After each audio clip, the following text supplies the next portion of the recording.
நமஸ்காரம். அஸ்மத் சர்வ குருபியோ நம. இது நமது உலகம் சேனல் நேயர்களுக்கு வெங்கடம் ராம் நாராயண் அன்பு கலந்த வணக்கங்கள். எதிர்வரும் ஆனி மாதம், குரோதி வருடம் ஆனி மாதம் 15/6/2024 புதிதாக உதிக்கக்கூடியது. நவமி திதியில் உத்திர நட்சத்திரத்தில் சனிக்கிழமையில் சனி திசையில் பிறக்கிறது. இந்த ஆனி மாதம் என்றென்றும் நல்லது எண்ணிக்கொண்டிருக்கக்கூடிய மேசராசி நண்பர்களாய நமக்கு எப்படி இருக்கப் போகிறது? ஏனென்றால் இந்த மாதம் பிறக்கும் போது மீன லக்னம், மேஷத்தில் செவ்வாய், ரிஷபத்தில் குரு, மிதுனத்தில் சூரியன் புதன் சுக்கிரன், கன்னியில் சந்திரன் கேது, கும்பத்தில் சனி இருந்து நம்மை வழிநடத்துகிறார்கள். நம்முடைய மேஷராசியில் செவ்வாய் அமர்ந்திருப்பது விசேஷமாக பார்க்கக்கூடிய ஒன்று. செவ்வாய் என்பது மேஷராசிக்கு அதிபதியானவன், விருச்சிகத்துக்கும் அதிபதியானவன். 2ஆம் இடத்தில் குரு இருந்து நம்மை வழிநடத்துகிறார். ஆனால் 2ஆம் வீட்டுக்குடையவனான சுக்கிரன் 3ஆம் வீட்டில் புதனோடும் சூரியனோடும் தனக்கு 2ஆம் இடத்திலும் மேஷத்திற்கு 3ஆம் இடத்திலும் இருந்து நம்மை வழிநடத்துகிறார். சரி சார், இதெல்லாம் எப்படி இருக்கும்? செவ்வாய் இருக்கிறதுனால நம்ம உணர்ச்சி வசப்படக்கூடியதாக இருக்கும். எதுக்கு எடுத்தாலும் ரொம்ப டக்குன்னு உணர்ச்சி வசப்பட்டு பேசக்கூடியதாக. ஆனால் சில சந்தர்ப்பங்களில் 2ஆம் இடத்தில் குரு இருக்கிறதுனால அது நமக்கு நல்லதாகவும் அமையும். சார், நல்லதாக எப்படி சார் அமையும் அப்படின்னா, சில இடங்களில் நாம் எடுக்கக்கூடிய முடிவு ரொம்ப டிலே பண்ணி போகாத வெட்டு 1 துண்டு 2 அப்படின்னு எடுக்கக்கூடிய முடிவுகளும் நமக்கு நல்லதை தான் கொடுக்கக்கூடியதாக இருக்கும். ஆனாலும் நாம் நிதானித்து சிறிது சிந்தித்து முடிவெடுத்தல் என்பது மிக மிக நன்மையை தரக்கூடியதாக இருக்கும். ஏன்னா சூரியன் தனக்கு 11 இருக்கிறார்.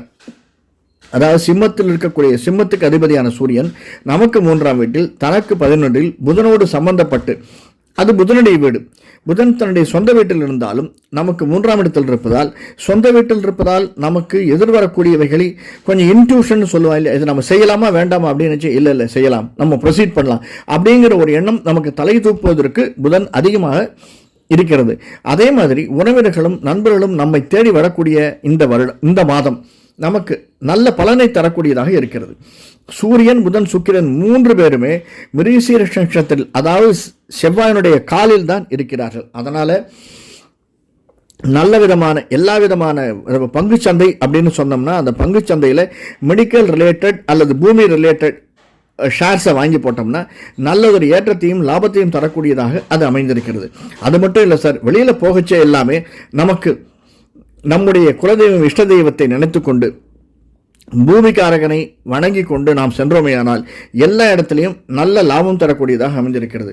4ஆம் வீட்டுக்குரிய சந்திரன் நமக்கு கன்னியில் 6ஆம் இடத்துல உட்கார்ந்திருந்தாலும் கேதுவோடு சம்பந்தப்பட்டிருக்கிறதுனால, அது மட்டும் இல்லாமல் குருவினால் பார்க்கப்படுவதனால் நமக்கு சில பல மாறுதல்கள், அதாவது வீடு மனை வாகனம் இதெல்லாம் வாங்கணும் அப்படின்னு நினைச்சாலோ, அது மாற்றணும்னு நினைச்சாலோ அதற்கான சாத்தியக்கூறுகள் அதிகமாக இருக்கின்றன.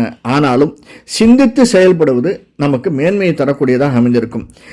மேலும் நமக்கு வரக்கூடிய உபாதைகள், சிற்சில உபாதைகள் காலில் ஏற்படக்கூடிய மேஷராசிக்காரர்களுக்கு என்ன, செவ்வாய் லக்னத்திலே இருக்கார், அதாவது மேஷராசியில் இருக்கிறதுனாலையும் 12இல் ராகு இருக்கிறதுனாலையும் 3ஆம் பார்வையாக சனியனுடைய பார்வை மேஷராசிக்கு இருப்பதனாலும் சின்ன சின்ன வியாதிகள், அதனால் ஏற்படும் செலவுகள் நமக்கு வரக்கூடியதாக அமைந்திருக்கின்றன. பாதத்தில் ஏற்படக்கூடியது, சின்ன அடிபடக்கூடியதாக, கணுக்காலில் சுளுக்கு ஏற்படக்கூடியதாக, கை விரல் நம்ம வச்சு நகை சுற்றி சாத்திக் கொள்வது, இந்த மாதிரி ஏற்படக்கூடியதாக அமைந்திருக்கிறது. அதற்கான செலவுகளும் நமக்கு ஏற்படக்கூடியதாக உள்ளது. அது மட்டுமல்லாமல் திரைத்துறையில் இருப்பவர்களுக்கு, சின்ன திரையாக இருந்தாலும் பெரிய திரையாக இருந்தாலும் அவர்களுக்கு நல்லதொரு மேன்மையை தரக்கூடியதாக இந்த மிதுன மாதம், அதாவது ஆனி மாதம் நமக்கு அமைந்திருக்கிறது. அதை நாம் மனதில் கொண்டு நம்முடைய குலதெய்வத்தையும் இஷ்ட தெய்வத்தையும் வணங்கி வந்தால், ஒரு முக்கியமாக நம்ம செவ்வாய்க்கிழமைகளில் நம்முடைய குலதெய்வத்தை வணங்கி வந்தோமையானால் நிச்சயமாக நமக்கு மேன்மை பலவும் உண்டு. நன்றி, வணக்கம். நன்றி. இந்த காணொலி பிடிச்சிருந்தேன்னா லைக் பண்ணுங்கள், சப்ஸ்கிரைப் பண்ணலாம் சப்ஸ்கிரைப் பண்ணுங்கள், ஷேர் பண்ணுங்கள். வணக்கம்.